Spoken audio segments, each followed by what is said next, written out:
बिस्मिल्लाहिर्रहमानिर्रहीम जी। अस्सलाम वालेकुम डियर स्टूडेंट। इस वीडियो में हम क्लास 9 मैथ्स न्यू बुक की एक्सरसाइज 6.5 के क्वेश्चन नंबर 1 से लेकर 3 तक मुकम्मल तौर पे सॉल्व करेंगे।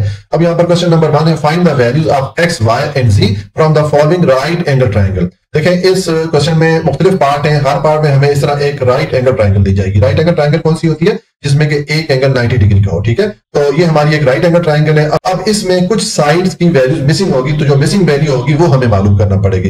जैसे अब ये हमारे सामने एक राइट एंगल ट्राइंगल है। इसमें देखें, ये जो बेस वाली साइड है इसकी वैल्यू में दे दी गई है 4 सेंटीमीटर, और बेस वाली जो साइड है इसको वाई से शो किया जा रहा है। और हम जानते हैं जो ये एंगल होता है 90 डिग्री के सामने, इसके सामने वाली जो साइड होती है ये परपेंडिकुलर कहलाती है। ठीक है, इसको एक्स से शो किया जा रहा है। और ये 90 डिग्री एंगल के सामने वाली जो साइड होती है ये हाइपोटेन्यूज कहलाती है, इसको जेड से शो किया जाता है। तो हमें यहाँ पर ये जेड और एक्स ये दो वैल्यूज मालूम करनी है। ठीक है, तो उसके लिए देखिए, अब हमारे पास जो वैल्यूज अवेलेबल है उसमें एक तो ये एंगल की वैल्यू हमारे पास है, ठीक है, 30 डिग्री, और एक जो बेस वाली साइड है इसकी वैल्यू हमारे पास है 4 सेंटीमीटर। तो ये परपेंडिकुलर की वैल्यू हम मालूम कर सकते हैं अगर हम tan थीटा का फॉर्मूला पुट करें। हम पीछे पढ़ के आए थे कि tan थीटा जो है इक्वल होता है परपेंडिकुलर ओवर बेस के। ठीक है, अब यहाँ पर हमारे पास थीटा की जगह वैल्यू क्या है? 30 है, तो ये मैंने tan 30 is equal to perpendicular over base लिख दिया। अब देखें, यहाँ पर हमारे पास परपेंडिकुलर की वैल्यू क्या है? x है, और बेस की वैल्यू क्या है?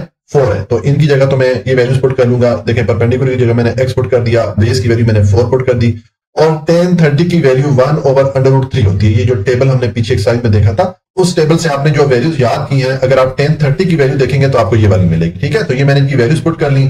अब हमें इस x की वैल्यू चाहिए, तो इसको मैं एक तरफ रखूंगा, ठीक है, और 4 को दूसरी तरफ लेके जाऊंगा। तो 4 यहाँ पर x पे डिवाइड हो रहा है, दूसरी तरफ जाके 1 के साथ मल्टीप्लाई हो जाएगा, तो 4 1 से मल्टीप्लाई के 4 हो जाएगा, और डिवाइडेड बाई ये वाला 3 आ जाएगा। ठीक है, और डिवाइडेड बाय ये जो √3 है ये आ जाएगा। तो ये हमारे पास x की वैल्यू आ गई।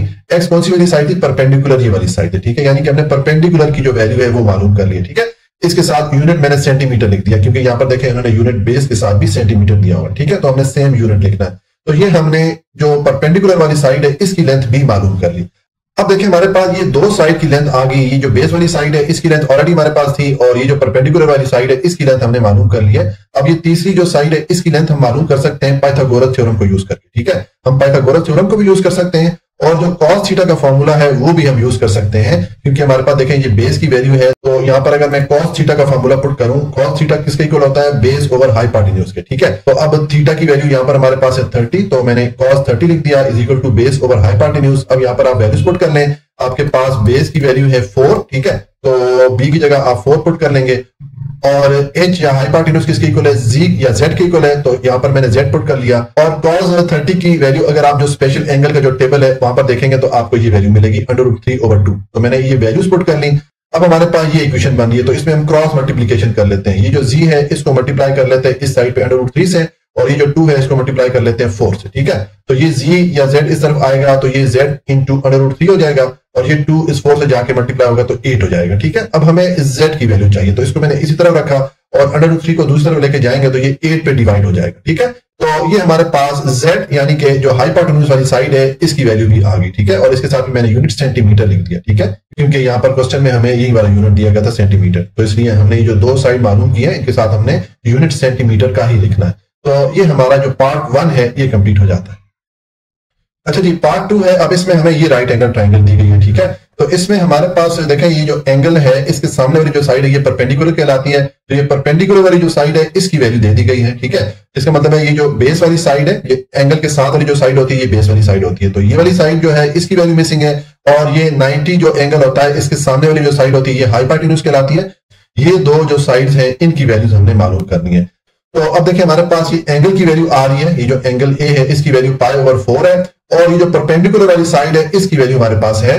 तो हम यहाँ पर टेंजेंट थीटा का फॉर्मूला यूज कर सकते हैं। तो देखिए, मैं ये टेंजेंट थीटा का फॉर्मूला यूज कर रहा हूं, तो मैंने लिखा tan, और थीटा की वैल्यू हमारे पास क्या है? π/4 है, तो मैंने π/4 लिख दिया इज इक्वल टू, ये फॉर्मूला होता है tan थीटा का परपेंडिकुलर ओवर बेस। ठीक है, तो अब यहाँ पर पहले तो हम ये करते हैं कि जो हमें रेडियन में वैल्यू दी गई है इसको हम चेंज कर लेते हैं डिग्री में। ठीक है, तो हम जानते हैं कि जो पाई है ये 180 डिग्री के इक्वल होता है, तो 180 पे अगर आप 4 को डिवाइड करेंगे तो आपके पास tan 45 ये वाली वैल्यू आ जाएगी। ठीक है, और इज इक्वल टू ये परपेंडिकुलर ओवर बेस हो गया। अब आप यहाँ पर वैल्यूज पुट कर लें।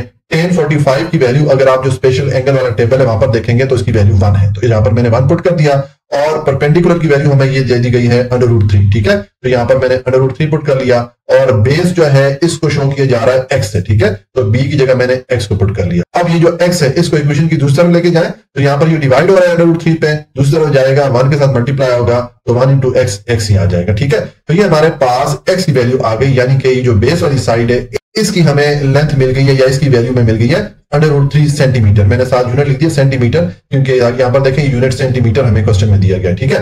तो अब ये हमने जो बेस वाली साइड है उसकी लेंथ भी मालूम कर ली और हमारे पास परपेंडिकुलर की लेंथ ऑलरेडी आ रही थी, ठीक है। तो अब आप ये जो तीसरी वाली साइड है हाइपोटेन्यूज वाली साइड जिसको कि जी से शो किया जा रहा है, इसकी वैल्यू एक तो आप पाइथागोरस थ्योरम से मालूम कर सकते हैं क्योंकि आपके पास दो साइड की लेंथ है तो तीसरी साइड की वैल्यू आप आराम से मालूम कर सकते हैं, ठीक है। और यहाँ पर आप साइन थीटा का फॉर्मूला भी यूज कर सकते हैं, ठीक है, क्योंकि देखें साइन थीटा का फॉर्मूला होता है परपेंडिकुलर ओवर हाइपोटेन्यूज, ठीक है। ये मैंने लिखा साइन थीटा की वैल्यू हमारे पास क्या है, ये हमें रेडियन में दी गई है π/4। इसको अगर आप डिग्री में कन्वर्ट करेंगे तो ये 45 डिग्री बन जाता है, ठीक है। तो ये आ गया sine 45 is equal to perpendicular over base. Perpendicular की वैल्यू हमारे पास ये आ रही है √3, ठीक है। और साइन 45 की वैल्यू जब आप स्पेशल एंगल वाला टेबल देखेंगे तो वहां पर साइन 45 की वैल्यू है 1/√2, ठीक है। ये मैंने पुट कर दी, ठीक है। और परपेंडिकुलर की वैल्यू मैंने पुट कर दी है √3 और हाइपोटेन्यूज को z या z से शो किया जा रहा है तो यहां पर मैंने z पुट कर दिया, ठीक है। अब आपके पास ये इक्वेशन बन रही है तो इसमें अब आप क्रॉस मल्टीप्लाई कर लें। ये जो z है इसको इक्वेशन की तरफ लेके आके इस 1 के साथ मल्टीप्लाई करेंगे तो ये तो z ही हो जाएगा और ये √2 इक्वेशन की तरफ आके √3 से मल्टीप्लाई होगा तो ये मैंने √2 into √3 लिख दिया। अब ये दोनों वैल्यूज √रूट के नीचे हैं तो इनको आपस में हम मल्टीप्लाई कर सकते हैं। 3 से मल्टीप्लाई होगा तो ये √6 हमारे पास आ जाएगा। तो ये हमारे पास z या ये जो हाइपोटेन्यूज वाली साइड थी इसकी लेंथ भी आ गई, ठीक है। इसको भी हम सेंटीमीटर से शो करेंगे, ठीक है। तो ये हमारे पास जो दो मिसिंग साइड थी उनकी वैल्यूज आ गई हैं। ये हमारा पार्ट 2 कंप्लीट हो जाता है। अच्छा जी, अब पार्ट 3 है, इसमें हमें ये राइट एंगल ट्राइंगल दी गई है, ठीक है। तो देखें यहाँ पर हमें ये जो हाइपोटेन्यूज वाली साइड है इसकी वैल्यू दे दी गई है और ये जो बेस वाली साइड है और ये परपेंडिकुलर वाली जो साइड है इसकी वैल्यू में नहीं दी गई, इनकी वैल्यू हमें फाइंड करनी होगी, ठीक है। तो अब देखें हमारे पास यहाँ पर एंगल की वैल्यू आ रही है और हाइपोटेन्यूज की वैल्यू आ रही है। तो अगर मैं यहाँ पर साइन थीटा का फॉर्मूला यूज करूं तो मैं परपेंडिकुलर की वैल्यू मालूम कर सकता हूं क्योंकि साइन थीटा का फॉर्मूला हम पढ़ के आए थे, ये इक्वल होता है परपेंडिकुलर ओवर हाइपोटेन्यूज के, ठीक है। अब यहाँ पर थीटा की जगह हमें एंगल की वैल्यू दी गई है 60 डिग्री, तो थीटा की जगह मैंने 60 पुट कर लिया। अब sine 60 is equal to perpendicular over hypotenuse, ये हमारे पास फॉर्मूला बन रहा है। इसमें अब आप वैल्यूज पुट कर लें। साइन थीटा की अगर आप वैल्यू देखेंगे जो स्पेशल एंगल की वैल्यूज का हमारे पास टेबल था तो वहां पर आपको मिलेगी √3/2, ठीक है। तो मैंने इसको पुट कर दिया और परपेंडिकुलर या p को y से शो कर रहे हैं तो यहाँ पर मैंने y पुट कर लिया इस p की जगह और h या हाइपोटेन्यूज की वैल्यू में 2 सेंटीमीटर दी गई थी तो यहाँ पर मैंने 2 पुट कर लिया, ठीक है। अब देखिए हमें इस y की वैल्यू चाहिए तो मैं ये 2 जो है इसको इस इक्वेशन की दूसरी तरफ मूव करता हूँ। देखें ये y को मैंने एक तरफ रखा और 2 को जब मैं इस इक्वेशन की दूसरी तरफ ले गया हूं तो मैंने इस फ्रैक्शन के साथ इसको मल्टीप्लाई कर लिया, ठीक है। तो अब ये वाला 2 और ये वाला 2 ये आपस में एक दूसरे को कैंसिल आउट कर सकते हैं, इनको हमने डिडक्ट कर दिया। पीछे हमारे पास ये √3 की वैल्यू रह जाती है। तो ये हमारे पास y या ये जो परपेंडिकुलर वाली साइड है इसकी लेंथ आ गई है √3, साथ में मैंने यूनिट लिख दिया सेंटीमीटर क्योंकि यहाँ पर देखें हमें सेंटीमीटर का यूनिट दिया गया क्वेश्चन में, ठीक है। तो ये हमने जो एक साइड है उसकी लेंथ मालूम कर ली। अब ये जो बेस वाली साइड है इसकी हम लेंथ मालूम कर सकते हैं, यानी कि जो x है इसकी वैल्यू मालूम कर सकते हैं। उसके लिए हम पाइथागोरस थ्योरम का भी यूज कर सकते हैं क्योंकि हमारे पास दो साइड्स की लेंथ आ गई है। तो पाइथागोरस थ्योरम का जो फॉर्मूला हमने पढ़ा था, हाइपोटेन्यूज का स्क्वायर इक्वल होता है परपेंडिकुलर के स्क्वायर प्लस बेस के स्क्वायर के, ठीक है। आप अगर वो वाला फॉर्मूला यूज करके इस बेस की वैल्यू फाइंड करना चाहें तो फाइंड कर सकते हैं, लेकिन मैं यहाँ पर tan थीटा का फॉर्मूला यूज कर लेता हूं, ठीक है, क्योंकि tan थीटा किसके इक्वल होता है परपेंडिकुलर ओवर बेस के। तो हमारे पास ये परपेंडिकुलर की वैल्यू हमने ऑलरेडी यहाँ पर मालूम कर लिया, ठीक है। तो यहाँ से हम इस बेस की वैल्यू यानी कि जो x है इसकी वैल्यू मालूम कर सकते हैं, ठीक है। थीटा या एंगल की वैल्यू हमारे पास 60 थी तो tan 60 मैंने पुट कर लिया इक्वल हो गया परपेंडिकुलर ओवर बेस के। अब यहाँ पर आप वैल्यूज पुट करें। tan 60 की अगर आप वैल्यू देखेंगे जो स्पेशल एंगल का जो हमारे पास टेबल था वैल्यूज का, तो आपको उसकी वैल्यू मिलेगी √3, ठीक है। तो इसकी जगह मैंने √3 पुट कर लिया और परपेंडिकुलर की वैल्यू हमने ये मालूम की थी √3, तो यहाँ पर मैंने √3 पुट कर लिया और बेस को x से शो किया जा रहा है तो इसकी जगह मैंने x पुट कर लिया, ठीक है। तो अब हमें इस x की वैल्यू चाहिए तो x को हम इक्वेशन की दूसरी तरफ लेके जाएंगे। x यहाँ पर इस √3 पे डिवाइड हो रहा है, दूसरी तरफ जाके इस वाले √3 से मल्टीप्लाई हो जाएगा, ठीक है। तो ये हमारे पास आ गया x into √3 is equal to ये वाला √3 आ गया, ठीक है। अब हमें x की वैल्यू चाहिए, x को हमने अकेला करना है तो देखें हम x को इक्वेशन की इस तरफ रखेंगे और ये वाला जो √3 या स्क्वायर √3 है इसको हम इक्वेशन की दूसरी तरफ लेके जाएंगे। तो यहाँ पर ये मल्टीप्लाई हो रहा है x के साथ, दूसरी तरफ जाके इस वाले √3 पे ये डिवाइड हो जाएगा, ठीक है। तो ये दोनों देखें सेम वैल्यूज है तो इनको हम आपस में कैंसिल आउट कर सकते हैं, ठीक है। ये दोनों आपस में एक दूसरे को डिडक्ट कर लेंगे, हमारे पास x की वैल्यू आ गई 1, ठीक है। और इसके साथ यूनिट क्या कौन सा आएगा, सेंटीमीटर का। ठीक है, तो ये हमारे पास जो बेस वाली साइड है इसकी लेंथ भी आ जाती है। ये हमने परपेंडिकुलर वाली जो साइड थी उसकी लेंथ मालूम कर ली थी, ये हमारे पास बेस वाली जो साइड है उसकी लेंथ भी आ गई। तो ये हमारा पार्ट 3 कंप्लीट हो जाता है। अच्छा जी, अब पार्ट 4 है, इसमें हमें ये राइट एंगल ट्रायंगल दी गई है। ठीक है, इसमें देखें ये जो बेस वाली साइड है इसकी वैल्यू दे दी गई है और ये हाइपोटेन्यूज और परपेंडिकुलर ये वाली जो साइड है इनकी लेंथ हमने मालूम करनी है या इनकी हमने वैल्यू मालूम करनी है। ठीक है, तो देखें पहले जो परपेंडिकुलर है इस साइड की लेंथ मालूम करते हैं। तो इसके लिए मैं टेंजेंट थीटा का फॉर्मूला यूज करूंगा। ठीक है, क्योंकि टेन थीटा किसके इक्वल होता है, परपेंडिकुलर ओवर बेस के। तो हमारे पास बेस की वैल्यू ऑलरेडी है, तो यहां पर हम पुट करके इस परपेंडिकुलर या पी की वैल्यू मालूम कर सकते हैं। ठीक है, तो ये मैंने टेन थीटा का फॉर्मूला लिखा। अब थीटा की वैल्यू हमारे पास ये 45 डिग्री है, जो एंगल है ये 45 डिग्री है। तो यहां पर मैंने 45 डिग्री पुट कर लिया equal to perpendicular over base. अब ये हमारे पास फॉर्मूला आ रहा है तो उसमें हम वैल्यूज पुट करेंगे। tan 45 की अगर आप वैल्यू देखेंगे जो स्पेशल एंगल की वैल्यूज का टेबल है तो आपको इसकी वैल्यू मिलेगी 1। ठीक है, तो यहां पर मैंने 1 पुट कर लिया और p या परपेंडिकुलर को x इक्वल रखा गया तो यहां पर p की जगह मैंने x को पुट कर लिया और बेस की वैल्यू हमें 4 सेंटीमीटर दी गई थी, यहां पर मैंने 4 पुट कर लिया। ठीक है, अब देखिए हमें इस x की वैल्यू चाहिए तो x को हम एक तरफ रखेंगे और 4 को आप इक्वेशन की दूसरी तरफ लेके जाएंगे तो 4 दूसरी तरफ जाके इस 1 से मल्टीप्लाई के ये 4 ही रहेगा। ठीक है, तो ये हमारे पास x की वैल्यू आ गई है, यानी कि ये जो परपेंडिकुलर वाली साइड है इसकी वैल्यू आ गई। ठीक है, इसके साथ यूनिट मैंने लिख दिया सेंटीमीटर, क्योंकि यहां पर देखिए क्वेश्चन में हमें सेंटीमीटर का यूनिट दिया गया। ठीक है, तो ये हमने ये जो परपेंडिकुलर साइड की जो वैल्यू मिसिंग थी ये भी हमने मालूम कर ली। अब हम ये जो हाइपोटेन्यूज वाली साइड है यानी कि z इसकी वैल्यू मालूम करते हैं। तो इसके लिए आप पाइथागोरस थ्योरम का भी इस्तेमाल कर सकते हैं, क्योंकि आपके पास दो साइड की वैल्यूज आ गई हैं। तो आप पाइथागोरस थ्योरम का फॉर्मूला जो हम पीछे पढ़ के आए हैं, हाइपोटेन्यूज का स्क्वायर इक्वल होता है परपेंडिकुलर का स्क्वायर प्लस बेस के स्क्वायर के, वो वाला फॉर्मूला पुट करके आप ये जो थर्ड साइड है इसकी वैल्यू मालूम कर सकते हैं। ठीक है,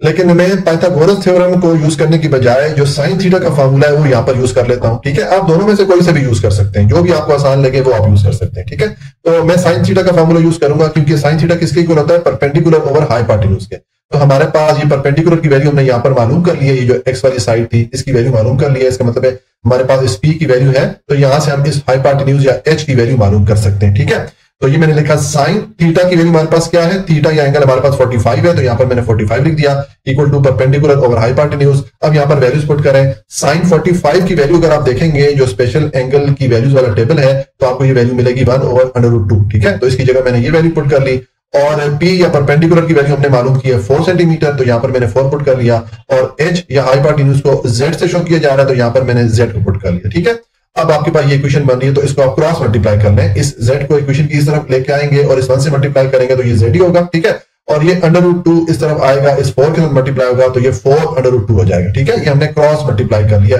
ये जो नीचे वाली वैल्यूज थी इनको। ठीक है, तो ये हमारे पास z या ये जो हाइपोटेन्यूज वाली साइड है इसकी लेंथ भी आ जाती है या इसकी वैल्यू हमारे पास आ गई। ठीक है, तो इसके साथ भी यूनिट हम कौन सा यूज करेंगे, सेंटीमीटर का। तो ये हमारा जो पार्ट 4 है ये कंप्लीट हो गया और इसके साथ ही हमारा क्वेश्चन नंबर 1 भी कंप्लीट हो जाता है। अच्छा जी, अब क्वेश्चन नंबर 2 है find the unknown side and angles of the following triangle.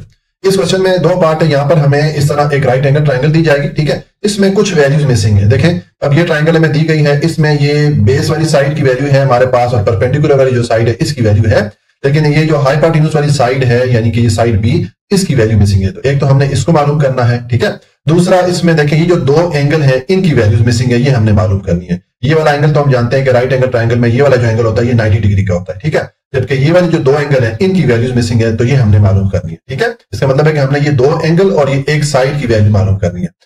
तो अब पहले हम ये वाली जो साइड है इसी की वैल्यू मालूम करते हैं। ये साइड क्या कहलाती है, ये राइट एंगल ट्राइंगल के 90 डिग्री के सामने ये वाली साइड आ रही है तो ये हाइपोटेन्यूज वाली साइड है। ठीक है, यानी कि हम जो हाइपोटेन्यूज वाली साइड है इसकी वैल्यू हमने मालूम करनी है। तो अब इसके लिए देखिए हमारे पास चूंकि दो साइड की वैल्यू हमारे पास ऑलरेडी है तो हम ये पाइथागोरस थ्योरम को अप्लाई करके ये जो तीसरी वाली साइड है इसकी वैल्यू मालूम कर सकते हैं।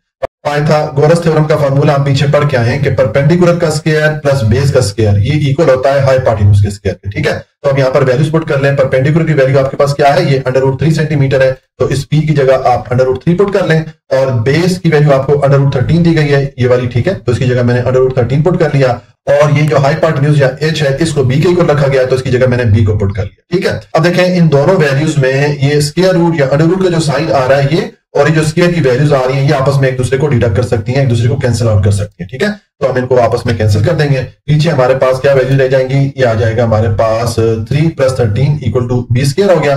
अब 3 और 13 को ऐड करेंगे तो ये 16 इक्वल टू बी स्क्वायर हो जाएगा। ठीक है, अब देखिए हमें बी की वैल्यू चाहिए, तो ये बी का जो स्क्वायर है इसको खत्म करना पड़ेगा। उसके लिए हमें इक्वेशन की दोनों साइड का स्क्वायर रूट लेना पड़ेगा। ठीक है, तो मैं स्क्वायर रूट लेता हूं। ठीक है, देखें ये मैंने बी स्क्वायर का स्क्वायर रूट ले लिया और यहाँ पर ये जो 16 है इसको मैंने स्क्वायर की फॉर्म में लिख दिया। 4 का स्क्वायर लेंगे तो वापस आपको 16 ही मिलेगा। ठीक है, और इसका भी मैंने स्क्वायर रूट ले लिया। अब देखें ये जो स्क्वायर रूट या अंडर रूट का सिंबल आ रहा है ये, और ये जो पावर आ रही है 2, दोनों तरफ ये आपस में एक दूसरे को कैंसिल आउट कर लेंगे, क्योंकि हम जानते हैं कि स्क्वायर रूट की वैल्यू 1/2 के इक्वल होती है। तो 1/2 इस 2 से मल्टीप्लाई होकर आपस में एक दूसरे को कैंसिल आउट कर लेंगे। सेम इसी तरह यहाँ पर भी ये 1/2 और ये 2 आपस में मल्टीप्लाई होकर एक दूसरे को कैंसिल आउट कर लेंगे। ठीक है, तो हम इनको कैंसिल कर लेते हैं।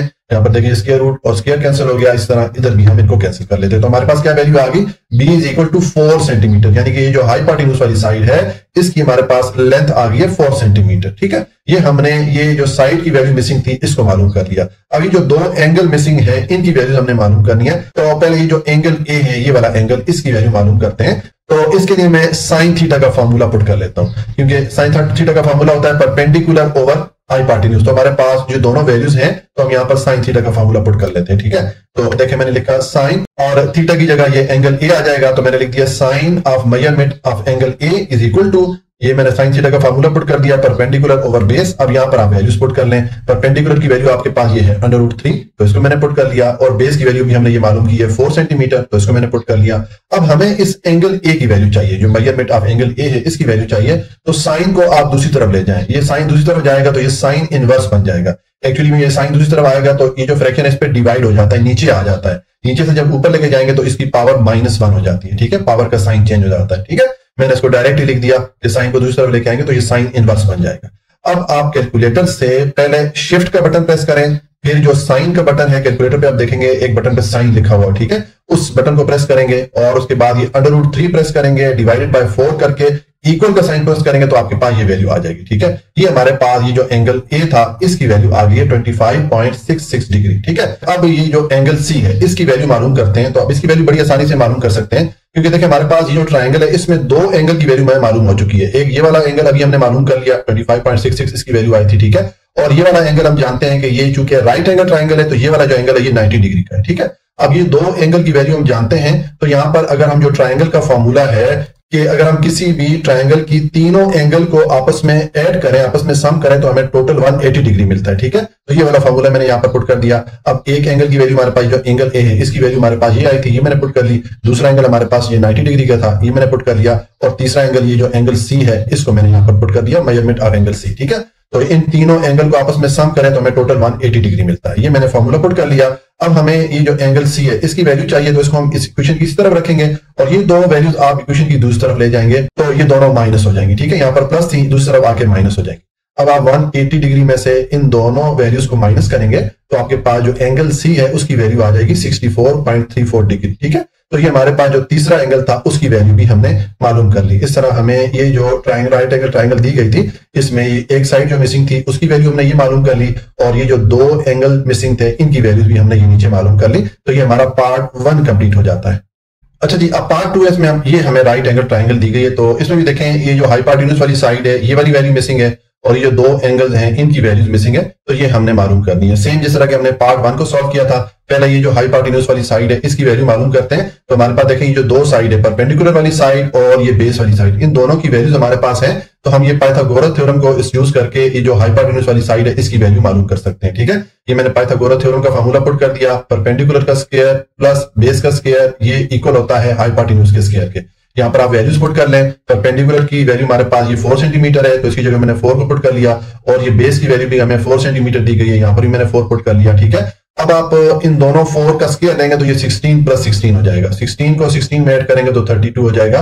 ये हमारे पास बी स्क्वायर की वैल्यू आ गई। ठीक है, अब हमें बी की वैल्यू चाहिए, तो ये जो बी का स्क्वायर आ रहा है इसको हमें खत्म करना पड़ेगा। उसके लिए हमें इक्वेशन की दोनों साइड का स्क्वायर रूट या अंडर रूट लेना पड़ेगा। ठीक है, तो मैं दोनों साइड का स्क्वायर रूट ले लेता हूं। देखिए मैंने 32 का भी स्क्वायर रूट ले लिया और ये बी स्क्वायर का भी स्क्वायर रूट ले लिया। अब ये बी का जो स्क्वायर है ये स्क्वायर और ये अंडर रूट या स्क्वायर रूट आपस में एक दूसरे को डिडक्ट कर लेंगे या कैंसिल कर लेंगे, क्योंकि स्क्वायर रूट की वैल्यू 1/2 के इक्वल होती है। तो 1/2 इस 2 से मल्टीप्लाई होकर आपस में कैंसिल आउट हो जाएंगे, पीछे हमारे पास ये बी रह जाएगा। और यहाँ पर 32 को मैंने 2 × 16 करके लिख दिया। ठीक है, क्योंकि 2 को 16 से मल्टीप्लाई करें तो वापस 32 ही मिलता है। 16 को नेक्स्ट मैंने 4 का स्क्वायर की फॉर्म में लिख दिया, ठीक है। अब ये जो 4 का स्क्वायर आ रहा है, ये स्क्वायर और इसके ऊपर ये जो स्क्वायर रूट या अंडर रूट का साइन आ रहा है, ये आपस में एक दूसरे को कैंसिल आउट कर देंगे। इसका मतलब है 4 जो है स्क्वायर रूट से बाहर आ जाएगा, 4 इधर आ गया और स्क्वायर रूट के अंदर ये 2 रह जाएगा। तो ये हमारे पास b की वैल्यू आ गई है 4√2 सेंटीमीटर, यानी कि जो हाइपोटेन्यूज वाली साइड है इसकी वैल्यू हमारे पास आ गई है, ठीक है। अब हम ये जो दो एंगल्स हैं मिसिंग, इनकी वैल्यू मालूम करते हैं। तो पहले ये जो एंगल ए है इसकी वैल्यू मालूम करते हैं। तो इसकी वैल्यू मालूम करने के लिए मैं साइन थीटा का फार्मूला पुट कर लेता हूं, क्योंकि साइन थीटा का फार्मूला होता है परपेंडिकुलर ओवर हाइपोटेन्यूज, ठीक है। यहाँ पर देखिए हमारे पास परपेंडिकुलर की वैल्यू है, तो मैं साइन थीटा का फार्मूला पुट करता हूँ, ठीक है। मैंने लिख दिया साइन ऑफ, और थीटा की जगह हम चूंकि इस एंगल की वैल्यू मालूम करने लगे हैं तो मैंने मेजरमेंट ऑफ एंगल ए लिख दिया, और ये मैंने इसका फार्मूला पुट कर दिया साइन थीटा का परपेंडिकुलर ओवर हाइपोटेन्यूज। अब यहाँ पर आप वैल्यूज पुट कर लें। परपेंडिकुलर की वैल्यू आपके पास 4 सेंटीमीटर है और हाइपोटेन्यूज की वैल्यू भी हमने ये मालूम की है 4√2, ठीक है। तो ये मैंने इनकी वैल्यूज पुट कर ली। तो अब देखें यहाँ पर ये वाला 4 और ये वाला 4 आपस में एक दूसरे को कैंसिल आउट कर सकते हैं। तो हमारे पास ये साइन ऑफ एंगल ए की जो वैल्यू आई है 1/√2 ये वैल्यू आ गई है। अब हमें इस एंगल ए की वैल्यू चाहिए, तो ये जो साइन है इसको इक्वेशन की दूसरी तरफ ले जाएं, ठीक है। ये इक्वेशन की दूसरी तरफ जाएगा तो ये साइन इनवर्स हो जाएगा, ठीक है। अब आप कैलकुलेटर से पहले शिफ्ट का बटन प्रेस करें, फिर आप साइन वाला बटन प्रेस करेंगे, उसके बाद 1 डिवाइडेड बाय √2 करके इक्वल का साइन प्रेस करेंगे तो आपके पास इसकी वैल्यू आ जाएगी 45 डिग्री, ठीक है। ये हमारे पास ये जो एंगल ए था इसकी वैल्यू भी आ गई है, ठीक है। इसका मतलब है अभी जो एंगल सी है इसकी वैल्यू रहती है, इसकी हमने मालूम करनी है। तो अब हम इजीली मालूम कर सकते हैं इसकी वैल्यू, क्योंकि देखें यहाँ पर हमारे पास ये एंगल ए की वैल्यू आ गई है और ये वाला जो एंगल है इसकी वैल्यू ऑलरेडी हम जानते हैं, क्योंकि ये राइट एंगल ट्राइंगल है। तो ये वाला जो एंगल है इसकी वैल्यू 90 डिग्री है, ठीक है। तो इसका मतलब है जब दो एंगल की वैल्यू हमारे पास आ गई है तो तीसरे एंगल की वैल्यू हम आसानी से मालूम कर सकते हैं। हम जानते हैं कि किसी भी ट्राइंगल के तीनों एंगल्स को अगर आपस में सम किया जाए तो हमें 180 डिग्री मिलता है, ठीक है। तो ये मैंने फार्मूला पुट कर दिया। ये एक एंगल हमने मालूम किया था 45 डिग्री और दूसरा एंगल हमारे पास था 90 डिग्री, और प्लस ये जो तीसरे वाला एंगल है, यानी कि ये आपको दिखाता हूं मैं, ये वाला एंगल, इसकी वैल्यू हमने मालूम करनी है, तो प्लस मैंने ये लिख दिया, ठीक है। इसका मतलब है ये तीन एंगल को आपस में हम सम करें तो हमें टोटल मिलेगा 180 डिग्री, ठीक है। अब आप ये मेजरमेंट ऑफ एंगल सी इसको इस तरह रखें क्योंकि इसकी हमने वैल्यू मालूम करनी है। ये दो वैल्यूज आप इक्वेशन की दूसरी तरफ लेके जाएंगे तो ये माइनस हो जाएंगी, ठीक है। अब 180 में से ये दोनों वैल्यूज माइनस करेंगे तो आपके पास मेजरमेंट ऑफ एंगल सी, या ये जो एंगल सी है इसकी वैल्यू आ जाएगी 45 डिग्री। तो ये हमने जो दो एंगल की वैल्यूज मिसिंग थी वो भी मालूम कर ली, ठीक है। तो ये हमारा पार्ट 2 कंप्लीट हो गया और साथ ही क्वेश्चन नंबर 2 भी कंप्लीट हो जाता है। अच्छा जी, क्वेश्चन नंबर 3 है, each side of a square field is 60 metre long. ये अगर हमारे पास एक स्क्वायर फील्ड हो, यानी कि मुरब्बा की शक्ल की एक फील्ड हो, तो इसकी हर साइड की जो लेंथ है वो 60 मीटर के इक्वल है, ठीक है। हमने क्या करना है, find the length of diagonals of the field.